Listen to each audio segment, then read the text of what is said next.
So I lost my religion when I was 25, which is not the other thing, but it was my religion. Hi, I'm Nick, and this is the green room where I have thoughts about things. For some reason, you can keep doing it. Everyone has doubts in their faith. I mean, obviously, when you believe in something so holy, not just holy, but holy, pastors in blue jeans like to bring you back like, oh, just do your exploration, think about your religion, have your doubts. It's okay. People are supposed to have doubts. It's totally natural. But they always want to steer you back to religion and Jesus. And so they no pastor's going to be like, hey, explore faith and find the answer doesn't belong in this building.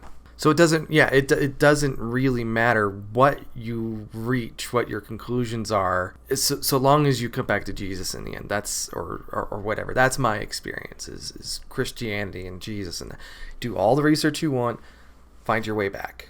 And you can ask questions of your pastor, your minister, your priest, or whatever friggin's going on right here. And they may not have specific answers, because obviously God's will is unknowable and all this fun stuff.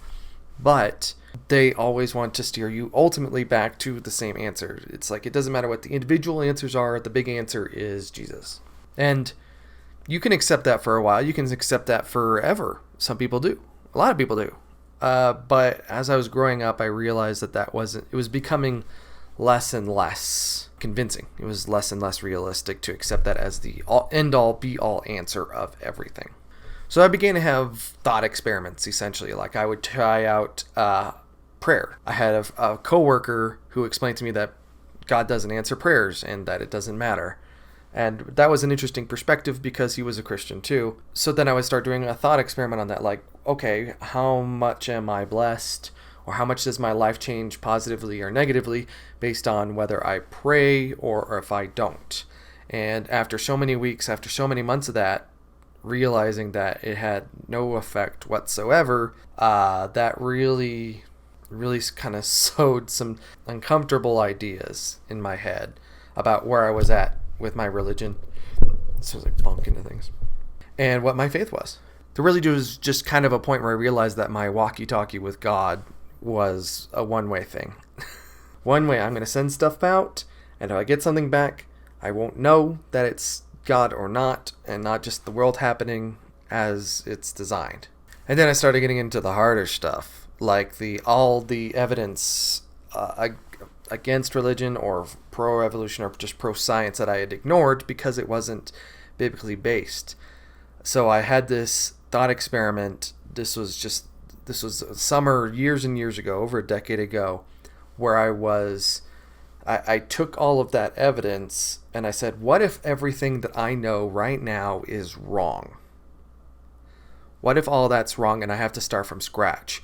What does the whole of information tell me about the world? And that really kind of blew up my mind. And I kept running into the same logical traps over and over again. Obviously prayer, but then it's like, what if someone was born in Antarctica and then never met another human being so long as they lived? What would they know about Jesus or Muhammad or the Buddha? And it became so easy to see how much of each individual religion is spread by human influence and not by divine influence, as though it's just a flag that you carry, and not really this thing in the sky created the entire universe. And the thing is, even if you didn't know about Jesus or Buddha or Muhammad or whatever, you'd reach a lot of the same conclusions that a non-sociopathic human would reach. Like, it is definitely a bad idea to kill someone or to steal from them or all the base crimes that the Ten Commandments don't even talk about. And the thing is, when I had that big mind-blowing thought experiment over that summer, it wasn't a clean break, switch to atheism. At first, I was a deist. I was like, hey, I really like this idea. I really like this idea because as someone who studies game design and loves games, about how rules are created.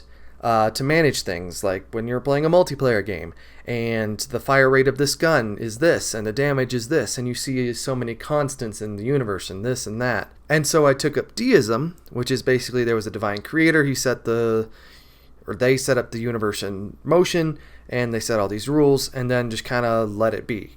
It's very, honestly, it feels very parallel to the simulation theory that Elon Musk and other people are kind of pushing and peddling, or just openly speculating about that kind of thing. Like, there could be another universe where the speed of light is 5 miles per hour faster. Like, how much would that change things? Would there be dinosaurs as a result? That stuff is very interesting, and that's why I consider myself now an agnostic atheist. In that just show me the evidence. Like, that's where I'm at. Just show me the evidence. And the thing is, I didn't believe in things like evolution for years. Even after that clean break away from organized religion and Christianity, I was still very much, I didn't have a grasp on what evolution was. I still didn't believe in a lot of things. Even these days, even now, there are things and thoughts and ideas and processes and ideologies that I think about today that are very much influenced still by my first 25 years of my life, my upbringing being based on religion and Christianity and those values specifically. And when I did finally become an atheist years later, like I said, I think labels are kind of silly anyway, but I became an agnostic atheist because, it's all just based on what can be observed and what's real and evidence and all that fun stuff. If the rapture happened, hey, I would probably be a God-fearing man. But also, if I won the lottery, I'd be going to the Tesla site right after this and buying my Model Y. So, wishful thinking.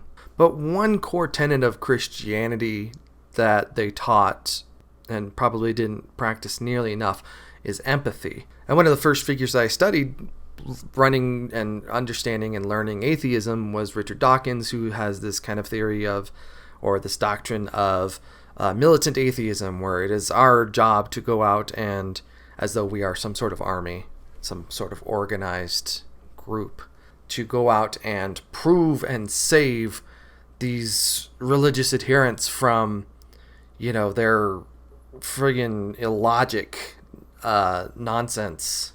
And that rings exactly the same as when evangelicals gather together at a revival and say, go out into your communities and your schools and your workplaces and preach the word of God, because you have to save them from their illogic, the sins of their heart. Otherwise, they are going to hell and you will never see them again. And so it's like militant atheism is basically just atheistic evangelicism, if that's a word.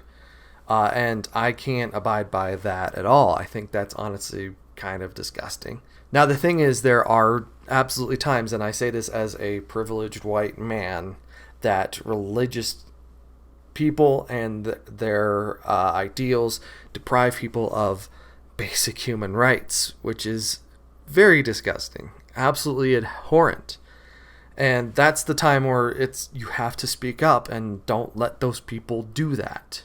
And at the same time, there are a lot of people I know who are Christians who are very much of the live and let live mentality, where, they are comfortable in this space where they practice Christian beliefs or just believe that there is a God up there, but they're not trying to take away your rights or deprive you of rights. And as an atheist, I don't need to go out and shout down churchgoers. I don't need to stand outside churches picketing them to let them know that they are not going to hell, or whatever things that they say they're doing, they're actually not going to do because it's not real or there's no evidence for it, or whatever rabbit hole that ends up becoming. I don't need to picket Sunday services. Sundays are for sleeping in. That's what that's for.